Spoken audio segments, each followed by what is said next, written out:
When California lost Senator Barbara Boxer, it looked as though the title for stupidest woman in the U.S. Senate had been lost too. But thanks to the election of Kamala Harris to fill her role, California has retained its title holder. On Friday, Harris tweeted, "Judge Gorsuch has consistently valued narrow legalisms over real lives. I cannot support his nomination."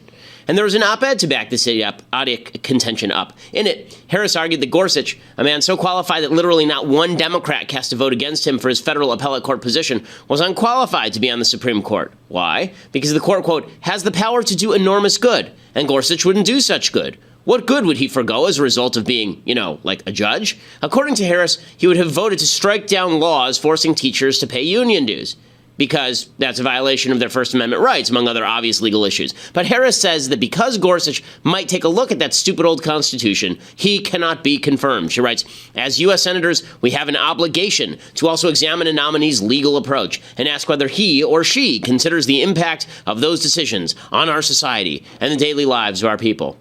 Say, wouldn't it be awesome if we had some sort of independently elected branch to make public policy? Wouldn't that be awesome? But according to Harris, judges should fulfill the mandate of Thurgood Marshall, who said, quote, you do what you think is right and let the law catch up. Which, coincidentally, is also something that every dictator ever has said. But never mind, Harris knows what is right for America. Judges who openly ignore legalism in order to apply her standards of morality. I'm Ben Shapiro. This is The Ben Shapiro Show.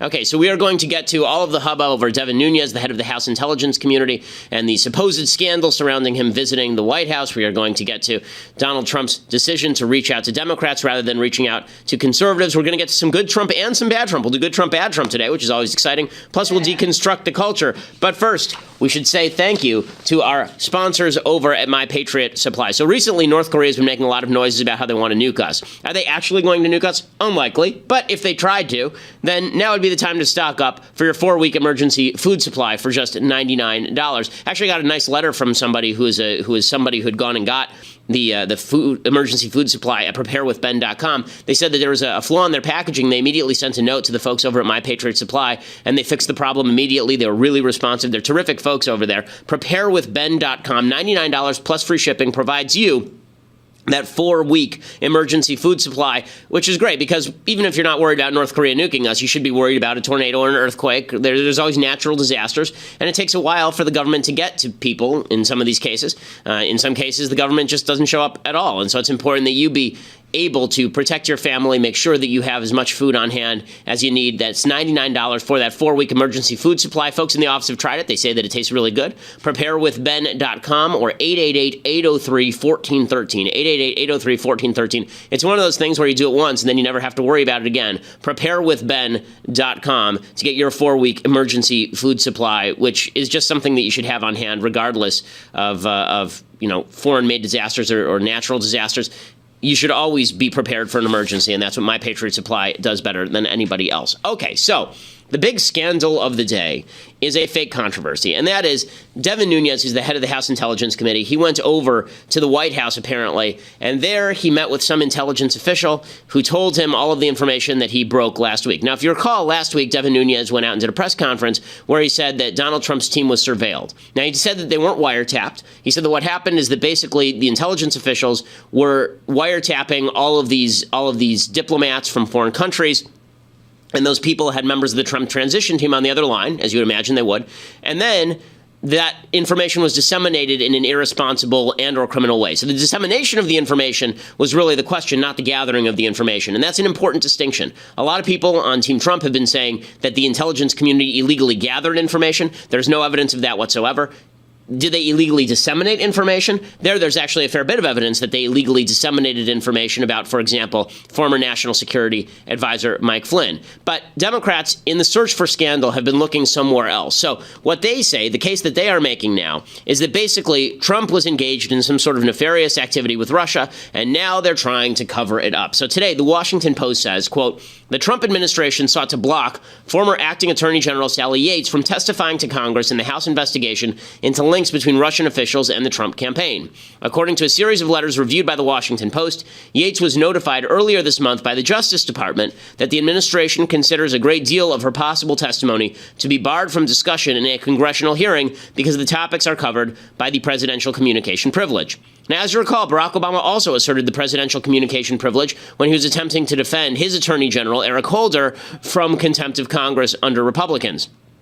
Yates was supposed to testify before the House Intelligence Committee this week, defying the Trump administration, and then Devin Nunes mysteriously canceled the hearing at which she would testify. He now says that she will testify next week. So the media immediately leapt to there's some sort of horrible cover-up in progress, and they said that that cover-up is worse because last week, before Nunes announced all of this stuff about the intelligence community disseminating information wrongly, then Nunes went over to the White House. So what he says is he went to the White House in order to use a secure computer so that he could look at intelligence information. Lachlan Markey of the Daily Beast, he says this is kind of shady. The House Intel Committee has its own secure servers. There's no need to use the one at the White House. But what Nunes says is that the information was not available at Congress. It was only available to the executive branch. That's where the information was. And that as chair of the House Intel Committee, he's able to see such material without reporting it back to his colleagues. He hasn't revealed what intelligence official actually communicated the information to him, and then he went back to the White House and told Trump about it. Now, that's the part that's a little bit shady. The idea that he went and he talked to this intelligence official, and then he didn't tell any of his committee members, and then he went and told Trump. Well, if that were the case, then why didn't the intelligence official just go tell Trump? So people are latching on to this, and they're saying, well, this is obviously some sort of cover-up. Obviously, Nunes was fed something by the White House, and then he went and updated Trump on the feeding, and then he went out there and parroted the Trump line. But there's not a ton of evidence that that is true. There are basically two theories about what Nunes is doing here. Theory number one is the conspiratorial one, that Nunes knows that there is something nefarious that Trump was doing with Russia, and now he's out there attempting to misdirect at the behest of the White House, which is why he visited the White House both before and after he went out and announced all of this stuff, and this has led to a tremendous breakdown in the House Intelligence Committee. They've canceled all their hearings for this week because people can't get along. But here's a counterfactual. Here's another possibility. Let's imagine for a second that Obama intelligence community members are widely dispersing information illegally, which is probably true. And let's assume that Nunes found out about this from some sort of intelligence community whistleblower who didn't want to go directly to Trump because he doesn't trust Trump. Also very plausible because Trump has a big mouth. Trump says whatever comes to his mind, and he wouldn't want Trump to get him in trouble. So instead, he uses Nunes as his cover. He calls up Nunes. He says, listen, it's your job to figure out how to disseminate this information, but I thought you ought to know. You're the one on the oversight committee. So you come and you see me right now. Nunes goes to the White House to speak to that person because it's an executive branch agency. And then he doesn't allow the Yates testimony, or at least the White House fights the Yates testimony, not because they think that Yates has something that they need to keep hidden, but because Yates is just going to go out there and be a political hack, which, again, is not implausible because, after all, Yates is a political hack. She was fired, if you recall, by the Trump administration for refusing to defend Trump's travel ban in court when she was acting attorney general. Both of those theories are plausible, but the media is only covering one of those theories, and the Democrats are only pushing one of those theories, and that is the Nunes-Trump cover-up theory.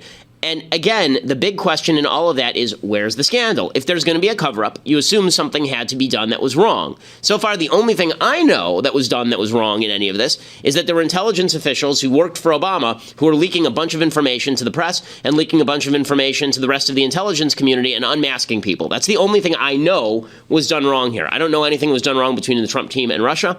You know, you can suspect whatever you want, but there's no evidence. Yeah, I don't know that anything was done in terms of coordination with WikiLeaks. I don't know that. Neither do you. Neither does anybody else. Again, what's funny about this is that among all the leaks that have happened from the intelligence community to the press, the one thing that hasn't been leaked is actual definitive information that says that Trump was connected to Russia. Still, none of that. There's all the smoke, but there's no fire. And so it's just as plausible as the cover-up theory that basically this is an incompetently handled just normal order of business routine from Devin Nunes and President Trump. So here is Nunes explaining why he went to the White House grounds in the first place. The Congress has not been given this information, these documents, and that's the problem. So because this is executive branch, it was distributed widely through the executive branch. This was from November, December, and January. And these were reports, just let me reiterate, this had nothing to do with Russia, nothing to do with the Russia investigation. There is no way for the folks that I had been working with to actually to bring this forward to light, there was no way I could view that because they couldn't get it to the House Intelligence Committee. Okay, so he sort of says that I'm not going to be able to transmit that to the House Intelligence Committee. The House Intel Democrats are saying, well, what the hell? Why do you get to see it and I don't get to see it? Chuck Schumer, the Senate Minority Leader, he says that Paul Ryan should immediately fire Nunes, basically. Mr. President, if Speaker Ryan wants the House to have a credible investigation, he needs to replace Chairman Nunes. And then that is followed up on immediately by Mark Warner, who's senator from Virginia, and he says that basically Nunes has to go. I am totally mystified by what Mr. Nunes has said. And I've talked to my chairman, Richard Burr. He doesn't know. I've talked to Democrats, Republicans on the committee. I think it's fairly mystifying, if not outrageous, that he make these claims, then goes down and briefs the White House. Okay, and finally, you have Nunes responding. I guess I'm being told that it's not pronounced Nunes, even though everybody pronounced it that way. It's actually pronounced Nunes. I have no idea whether that's true. In any case, Devin Nunes, he says that Democrats actually just want him out because he's effective. Effective at what? Nobody really understands. Yeah, well, I'm sure that the Democrats do want me to quit because they know that I'm quite effective at getting to the bottom. All right, well, let's hope so, Congressman. Okay, so he says that he's effective at getting to the bottom of things. I doubt that's why Democrats want him to quit. I think the Democrats want him to quit because, one, it would look like he's guilty, and two, because he will act as a shield for Trump in this. I mean, just to be perfectly honest with you, whenever you have a member of the party of the president who's investigating the president himself, it is very rare that you get an honest and credible investigation. Very difficult to get an honest, credible investigation of the president when the person who's leading the investigation was on the Trump transition team, which Devin Nunes was. So I think that it is perfectly fair to say the media is overblowing this case and that this is a fake scandal and that we don't even know what's going on yet. And it is also perfectly fair to say that if you actually want a credible investigation that is going to be listened to by the vast majority of Americans, you can't have somebody who's on Trump's transition team leading the investigation into Trump. It's just not going to work that way. But all of this is leading the left to lose their minds, and they're absolutely going crazy. So Senator Chris Coons of Connecticut, he says that the GOP, for example, on Judge Gorsuch, they should never, ever, ever use the what they call the nuclear option. They should let the filibuster stand and let Gorsuch go down to defeat. I mean, this is just insane. It's insane.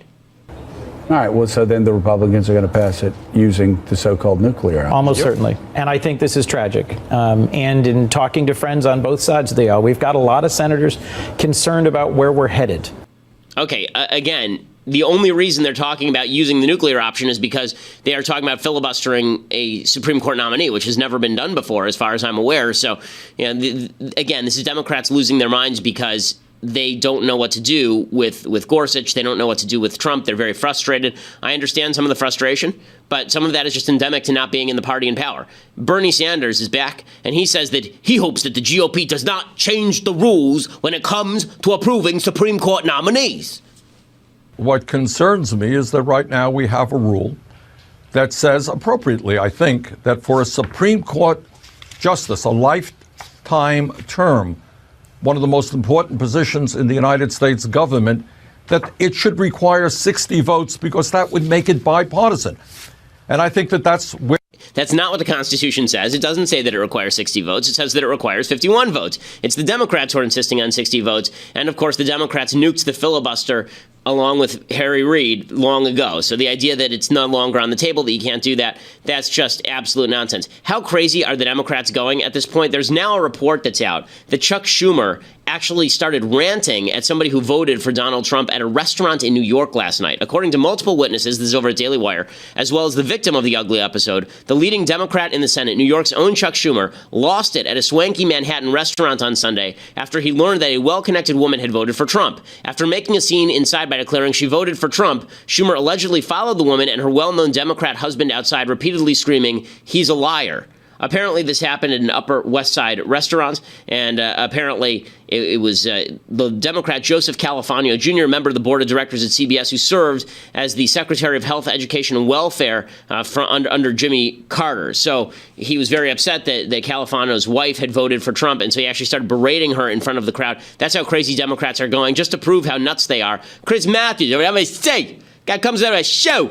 He comes on the air. He says, "You know Ivanka Trump, Jared, these people, they're just like Saddam Hussein's kids." we kid, I kid about everything, but, Uday and Qusay working for Saddam Hussein, you couldn't go to a restaurant and have eye contact with one of these guys without getting killed. Well, these people are really powerful. Imagine getting into a fight in the office with Jared or Ivanka. Well, they have enormous power, and they're always going to be there. This is what I worry about for other people in the White House. Ivanka Trump has been described as her father's eyes and ears on the ground. That's a little scary if you're just a regular White House staffer who maybe wants to offer advice that criticizes the president. This is a person who loyalty is the number one trait that Trump cares about. You remember time that Chris Matthews over at MSNBC, you remember when Chris Matthews, I was sick. Remember he said, Chelsea Clinton, and she works with Hillary Clinton? You just know, that if you look at Hillary Clinton cross-eyed, you look at Chelsea cross-eyed, Hillary will jump on you and tear your throat out like a dog right to the jugular. Because it's just like Saddam Hussein. It's like Ciano with Mussolini. He's going to shoot his own son-in-law, but only later. Until then, he's his ally. I mean, how much are they losing their minds when he's comparing Ivanka Trump, who is, by the way, Jewish, comparing her to Uday and Qusay Hussein, who were literally mass murderers who had rape rooms. Okay, this is how insane the left has gone. They've lost all connection with reality. So whatever problems we have here over on the right, the left is certainly not taking advantage of them because they are just awful. They don't even know how to handle any of this. Well, we're going to talk some good Trump, bad Trump after this, plus what's happening in the wake of Trump care going down. But first, I want to say thank you to our newest sponsors over at MVMT. So this is Movement Watches. So this watch that I have right here, right, this very cool looking watch, this I got from MVMT. It was founded on the belief that style shouldn't cost a ton of money. It was started by these two guys who basically wanted to undercut the pricing on watches because watches can be really expensive. I love watches. I own like 3 or 4 of them. This is the nicest watch that I own. I wear this one every day, actually. I had a watch from another brand, and after I got my Movement watch, my MVMT watch, and you can get your watch at mvmtwatches.com. When I got this watch, I actually put the others in the drawer. I've been wearing this one every day since. I think it's really cool looking. I know that Klavan has one too. Really nice looking watches. They're very stylish. They fit really well, and it's it's a terrific company. They start at $95 at a department store. This would be like a $400 or $500 watch. It's a really, really nice watch. And they figured out that if they sold online, then they'd be able to do the branded thing for a lot less money. Right now, if you go to mvmtwatches.com/Shapiro, you have 15% off with free shipping and free returns. 15% off free shipping and free returns when you use mvmtwatches.com/Shapiro. Make sure you add the /Shapiro so they know that we sent you. Again, their watches are just top notch. It's clean designed. Everything looks very sleek, and it's exactly the kind of watch that I like. And they don't all have to look, sort of more dark and athletic like this. They have classic looking watches as well. They have women's watches that are really nice. I'm going to get one for my wife. Really top notch material at competitive prices. mvmtwatches.com/Shapiro. I love the watch. I can't speak more highly than that of the product. Okay, so I think we're going to do a little bit of good Trump, bad Trump. But first, you're going to have to go over to dailywire.com and become a subscriber if you want to watch it live. Plus, we're going to deconstruct some culture, talk Beauty and the Beast, actually. So you're going to want to go over to dailywire.com right now. $8 a month will buy you a subscription to dailywire.com. Plus, if you get an annual subscription, then you get a free signed copy of Michael J. Knowles' PhD, his best-selling book, Reasons to Vote Democrat, a comprehensive guide. As I say, incredibly thorough. Sure, the book is blank, but still, it's a great book, and it's worth having in your library. More importantly, it's worth getting a free signed copy and sending it to all of your annoying Democrat family members because it's hilarious. dailywire.com, $8 a month, get to a subscription, annual subscription. You get Knowles' book. Plus, I keep saying there will be a Shapiro store. There will be a Shapiro store. There's plenty of gear, and we are getting it ready right now as we speak. In the back room, I have a bunch of illegal immigrants working on it, and until they're deported, then they will be working on all the Shapiro gear in the back. At that point, I will switch to American-made product, as though I were running for president almost. In any case, go over to dailywire.com and check it out, or listen later at iTunes and SoundCloud. We are the largest conservative podcast in the nation.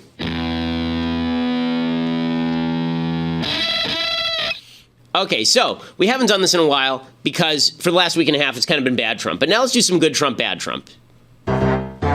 Good Trump, bad Trump, which one will we get today? Okay, and we begin with some good Trump. So there's some actual good Trump today. Yay! See, this makes us happy when there's actual good Trump, when the president does good stuff. So, Attorney General Jeff Sessions, he has come out now and he says, these sanctuary cities, this all has to stop. The sanctuary cities where you have localities like Los Angeles that refuse to coordinate with the federal authorities, refuse to actually report if they catch somebody in a crime who's an illegal immigrant for deportation, that has to stop or we're going to cut the cash.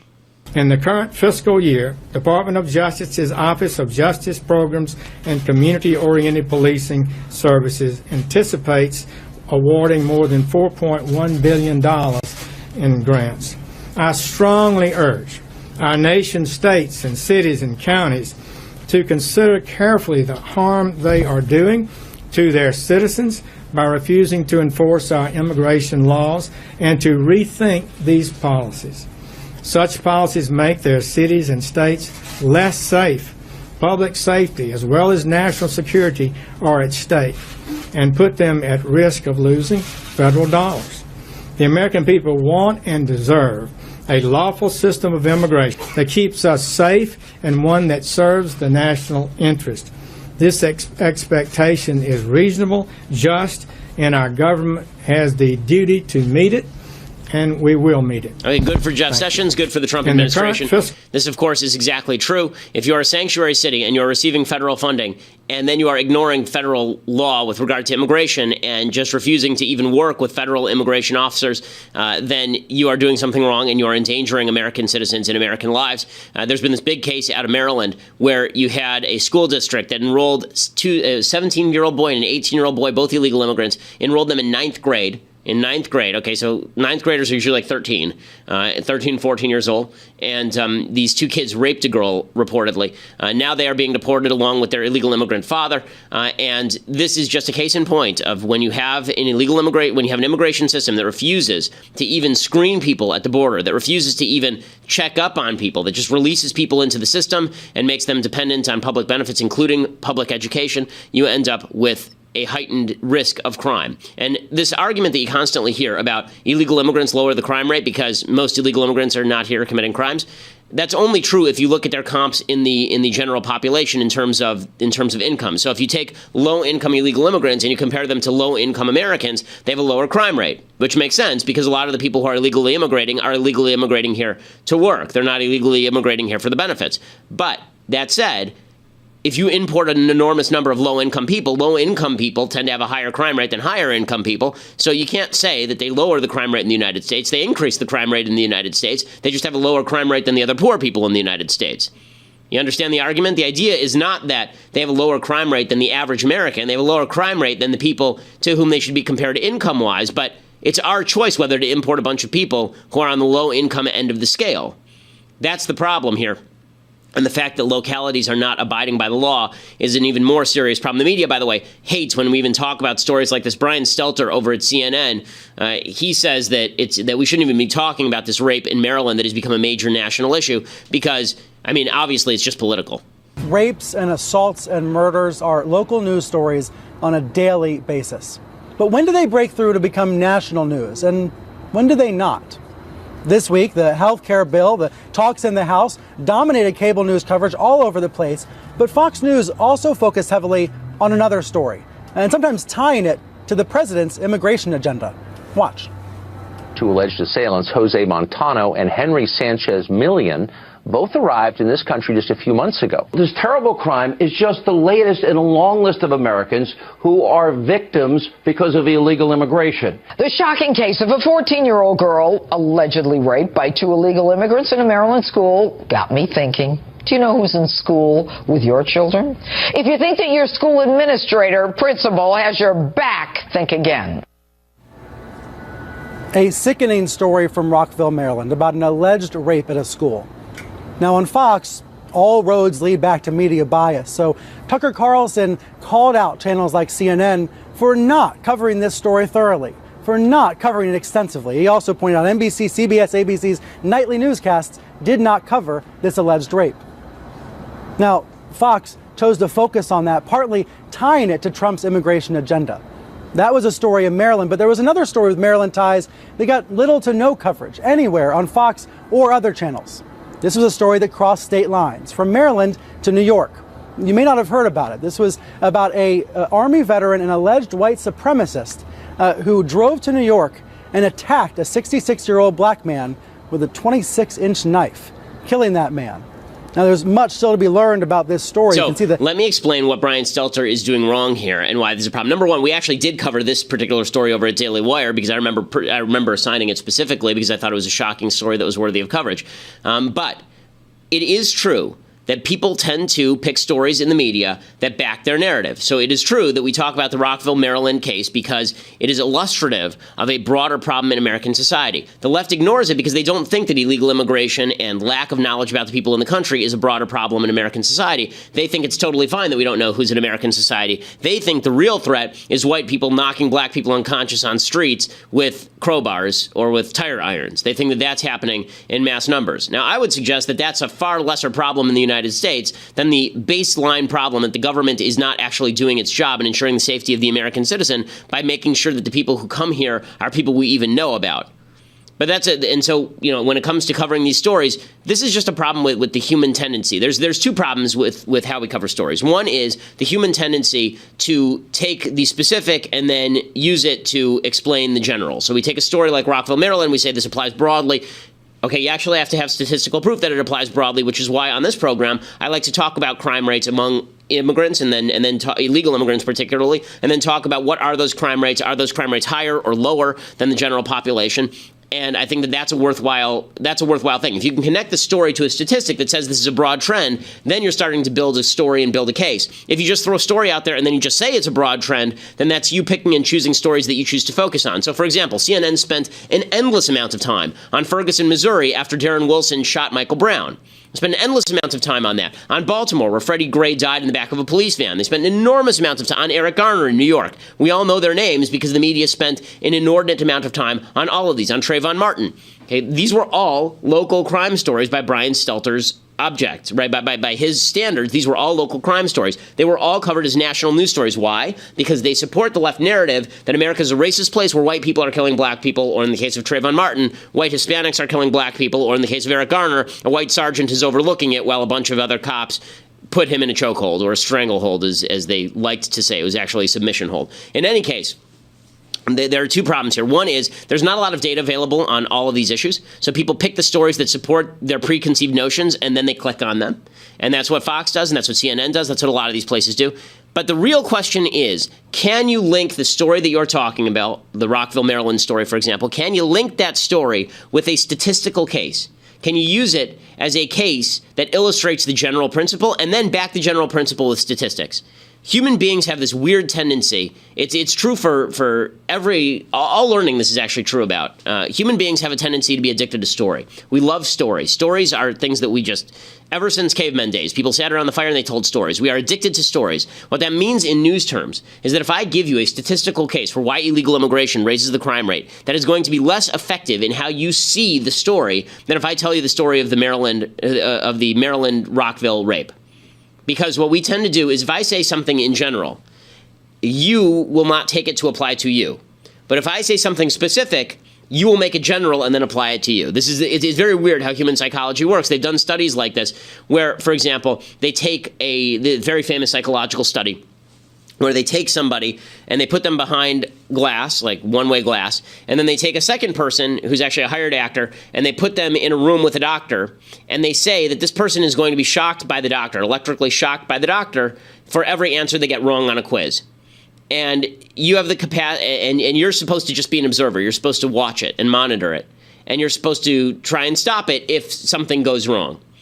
And what happens and in this experiment, the actor will start escalating the amount of pain that they are feigning. So at the beginning, they'll get a little shock, supposedly, and they'll react a little bit. And by the end, they're actually being tortured, right, in this little experiment. And what they found was that virtually nobody actually got up out of their chair and refused to be part of the experiment and tried to stop the experiment. People were willing to go along all the way. Right? People were willing to go all the way down the road with somebody being tortured in front of them for not answering quiz questions correctly. Now, here's the funny part. When people were asked, what would you do in this situation? People said, it was like 90% of people said, I would get up and I'd walk out and I'd stop this thing. When people actually were put in the situation, virtually nobody got up and stopped the situation. The reason being, when you hear the specific story, when you hear the specific story, then you think, I would do something about that. But if I just said to you 9 in 10 people would not do anything about that, you think, well, I must be the 1 in 10. I must be the 1 in 10. Statistical cases, in other words, are not as convincing to you as me telling you the story and then giving you the statistic and then you thinking, oh, maybe I would be one of those 9 in 10. People resonate to stories. That's why the news covers stories. And yes, it is a choice which stories get covered. And Trump is making an overt effort now to cover a lot of the illegal immigrant crime stories and connect it to a narrative that's no different than something that Barack Obama did. And there's much more statistical evidence to suggest that illegal immigration has a crime element to it than there is to suggest that cops everywhere across America are targeting for destruction black folks across America, which is something Obama pushed all the time. Okay, so that's some good Trump. There's actually a little more good Trump. Trump has a big new executive order that is supposed to kick off today. He's going to order his cabinet to start demolishing a bunch of global warming regulations, including emissions rules for power plants and limits on methane leaks. He's going to rewrite the rules of the EPA so that the EPA presumably can't actually regulate carbon emissions, which makes sense under the Clean Air Act. There's nothing in there about carbon because carbon is not actually a pollutant.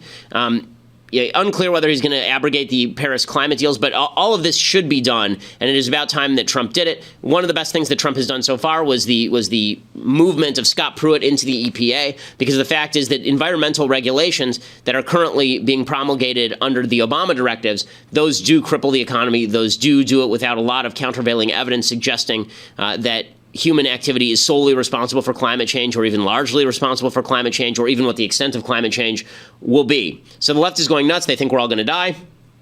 I don't actually think that we're all going to die. And in fact, I have a solution for the left. If you think that carbon emissions are really so terrible, if you think they're the worst thing ever, then I would suggest that you stop blocking the creation of nuclear power plants in states around the country. In California, I think we have 1 or 2 nuclear power plants. We haven't had any built since 1979. We're the most populous state in the country. There's no reason whatsoever why the state of California should not be solely powered by nuclear power at this point. France is basically powered by nuclear power. It turns out that the market has some solutions for all of this. It's just stuff that the left is not willing to accept. Okay, time, unfortunately, for some bad Trump now. So, bad Trump. Oh, no. So, last night, this goes back to Donald Trump has decided now that he's not going to work with the Freedom Caucus anymore.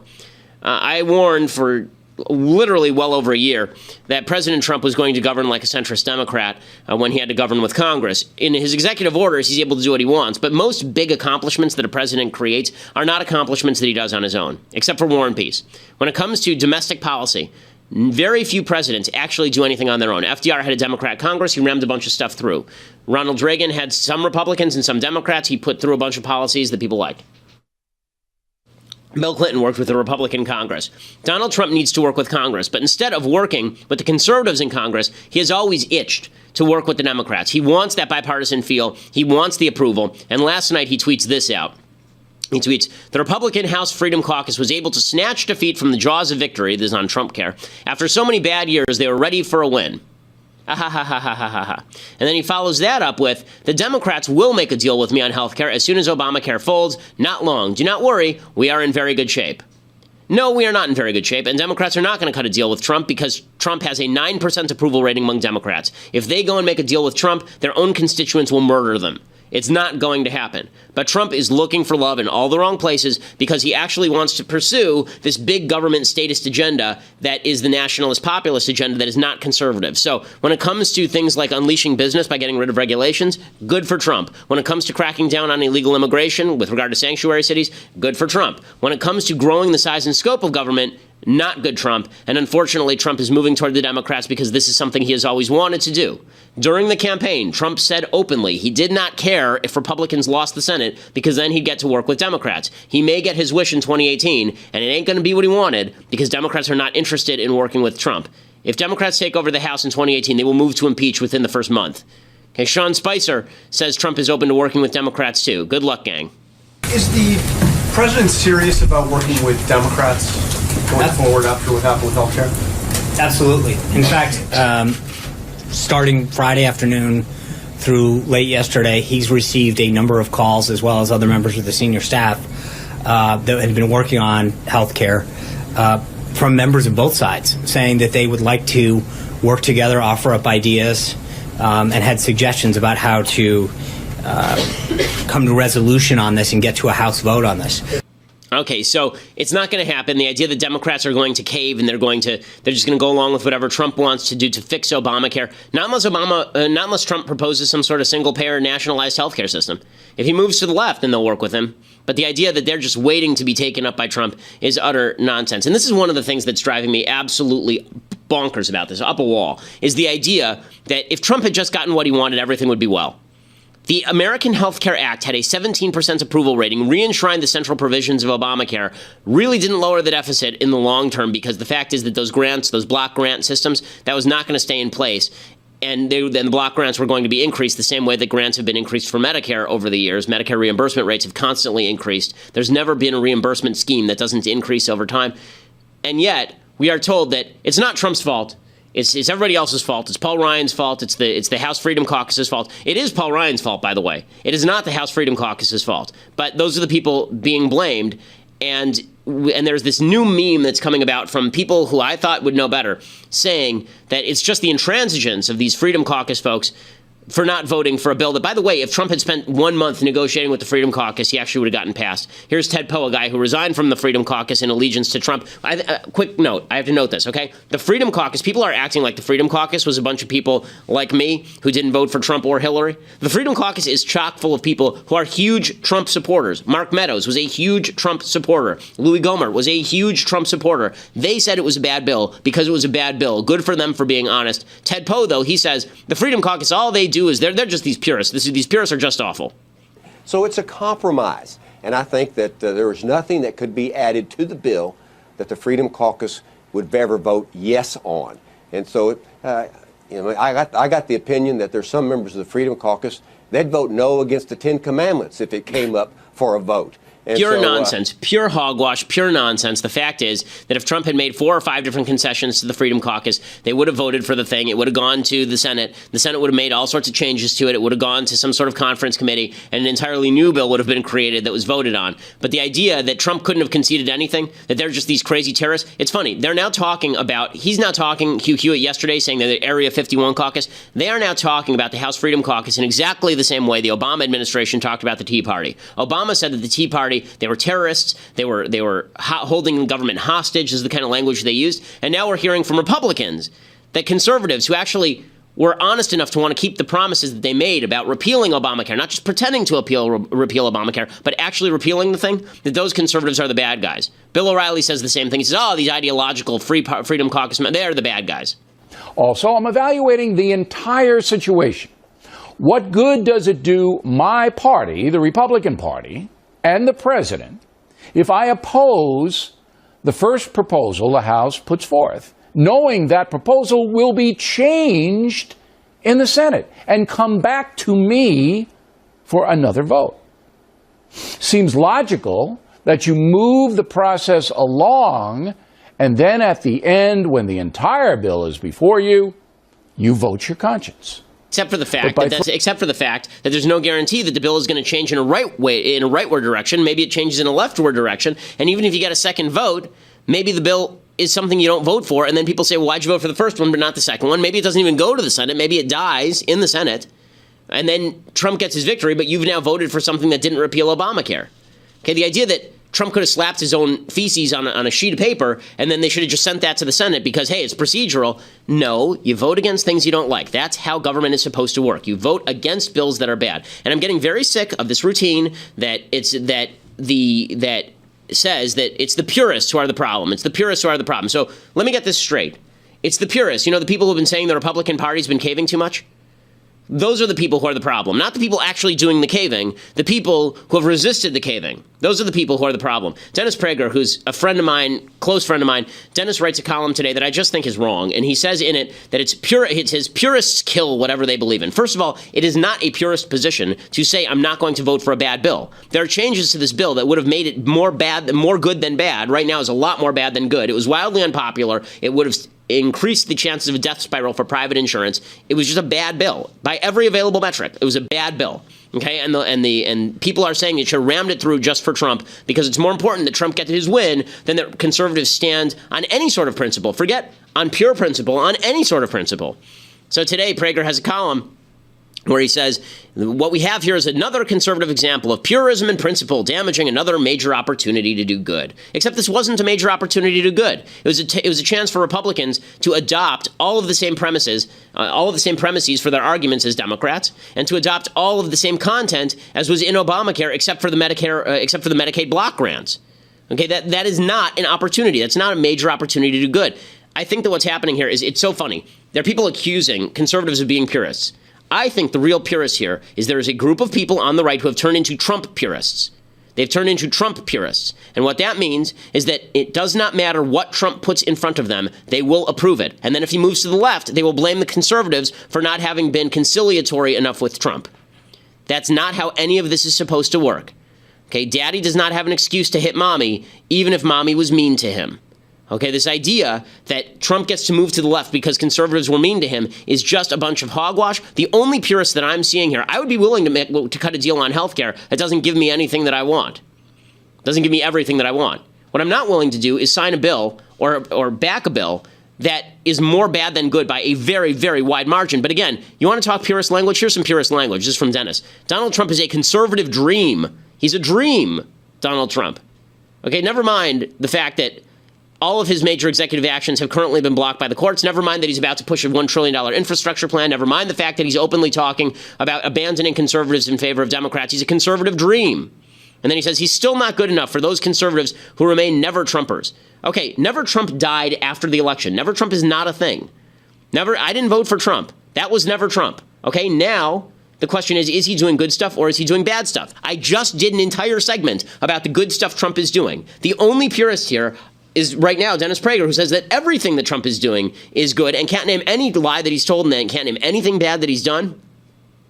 He says, it's quite possible that I and most other conservatives who supported the repeal bill agree with just about every criticism of the bill that House conservatives made. But just as in the general election, the question wasn't whether candidate Trump was our ideal. The question now wasn't whether the bill was our ideal. The question during the election was, what will happen if Democrats and the left win the presidency again? And the question now was and remains, what will happen if Republicans don't pass a bill favored by all but 25 to 30 Republicans? You know what will happen? They'll go back to the drawing board. You know what will happen? They'll actually bring a better bill. Okay, the idea here, the binary logic of the election, not something I bought into, but at least was compelling. There is no such logic here. He says, purists don't ask such questions. They live in a somewhat different world than the rest of us who actually agree with them on everything. We don't ask what is ideologically pure and true to our principles. We ask what is closest to our ideology and to our principles. No, right now there are a lot of people asking what is closest to Trump because Trumpian victory is the only victory that we'll ever have for our principles. If your final hope for conservatism lies in Donald Trump, I would suggest that you need to re-examine your priorities. Because right now Trump is president. This isn't a choice between Trump and Hillary anymore. This is, how will Trump be the best president he can be? How will he be the most conservative president he can be? And the answer is, don't approve bad crap.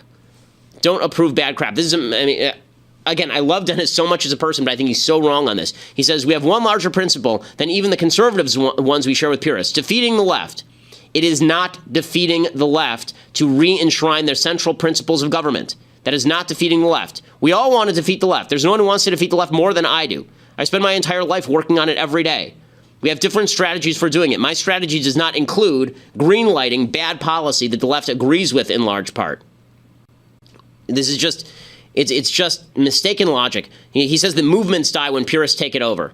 Well, Trumpism is going to die when the pure Trumpists take it over and say everything he does is godlike and wonderful. And conservatism can die another way, not when purists take it over, not when the people who actually care about conservative principle take it over.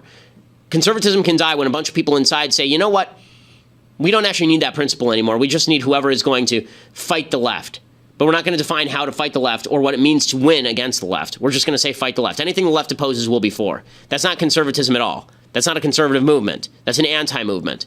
I'm fine with being anti-left, but it's not the same thing as being pro-conservative. They're two different things. Okay, time for some things I like and then some things I hate, and we're going to do it all in the next 45 seconds, apparently. So, things that I like. We are doing movies of betrayal. So I tried to pick movies this week where the betrayal is not the big twist ending.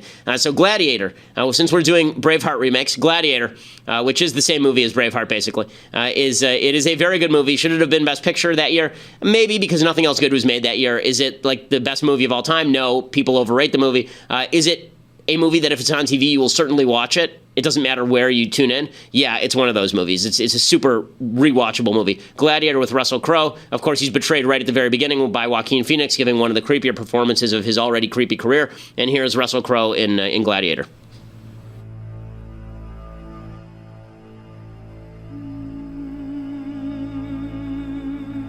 The general became a slave. The slave who became a gladiator.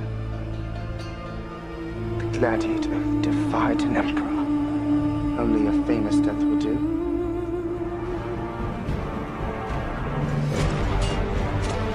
The frost. Sometimes it makes the blade stick. You find yourself alone, riding in green fields with the sun on your face. Do not be troubled, for you are in Elysium, and you're already dead. Brothers. That's a good movie. It's worth watching. It's fictionalized history, but so are most good movies about history, fictionalized in some respect. Definitely a watchable movie with betrayal, and a betrayal is the theme of this week's show. Okay, other things that I like. So this I thought was hilarious. There is this video that's going around of this fitness guy who has stacked up all of these dumbbells, and now he's going to do a handstand on top of them just to show how buff he is. But in the background of this video, there's this old guy who looks like Bernie Sanders draining free throws. and so you tell me which is more impressive, what this young buck is doing or what the old guy's doing in the background.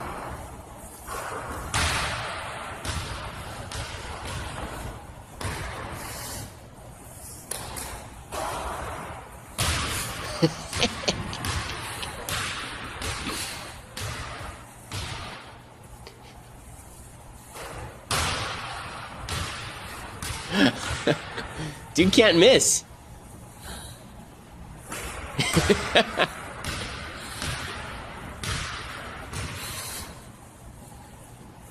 So I'm going to go with the old guy in the background because the young guy's had some training. I don't know who the old guy is, unless he's a former NBA player. Pretty amazing. I do love that. That's why it went viral. It wouldn't have gone viral if it were just the guy on the dumbbells. The old guy in the background draining the jumpers is what makes it, or the hobblers, as the case may be, is what makes this work. Okay, other things that I like. Rachel Dolezal is back. This is the white lady who thinks she's black, and she says that she identifies as black. I love this story so much. I will never stop loving this story. It's spectacular. I say that you are, in fact, a member of the African American community. I think that's the disconnect people still have. What's your response? And I'm sure you hear it all the time. Right. Well, I don't identify as African American. I identify as black. So I am part of the Pan-African diaspora.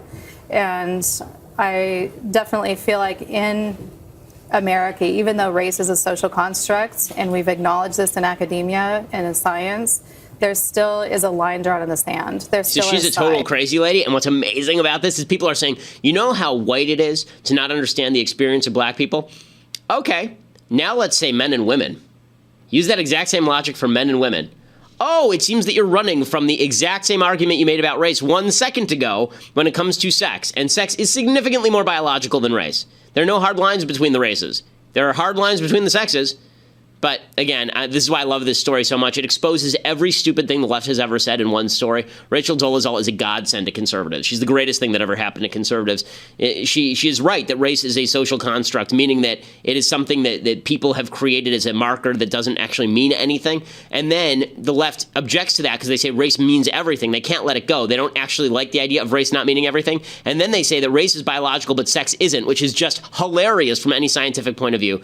Best story ever. Okay. The deconstructing the culture thing, I promise this will take actually like 20 seconds. So this is a very quick thing. So deconstructing the culture. We don't have time to actually go through all the things I had prepared. But Neil deGrasse Tyson tweeted this out the other day, and this is intensely stupid. So he tweeted, "For your information, as a percent of total, Disney's Beauty and the Beast contains fewer gay characters than found in the general population." Okay, I wasn't aware that movies were supposed to reflect the census data. Also, I assume Beauty and the Beast has more talking teapots than are found in the general population. Also, more beasts that turn into humans than are found in the general population. It's a movie. The problem that a lot of people have on all of the Beauty and the Beast stuff is it's supposed to be a children's movie, and in a children's movie, it is not appropriate to discuss sexuality. And the reason it is not appropriate to discuss sexuality in a children's movie is because relationships between men and women are not necessarily about the sex per se. They're also about marriage and rearing of children. Homosexual relationships are much more about, if you're going to explain why two men are living together and they're not just friends, that's a little bit different than explaining why mommy and daddy live together because they're taking care of the kids they produce together.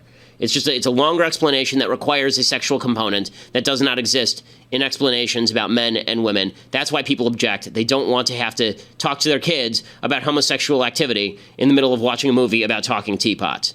Okay, so that's why Neil deGrasse Tyson is the stupidest smart person in the world. I mean, he just every other day he's tweeting something ridiculous and stupid. But we'll have to save my Power Rangers talk for next time. I have Power Rangers talk things to say there that will tick off Austin and Mathis, but we'll leave them free. So we'll do that next time. Instead,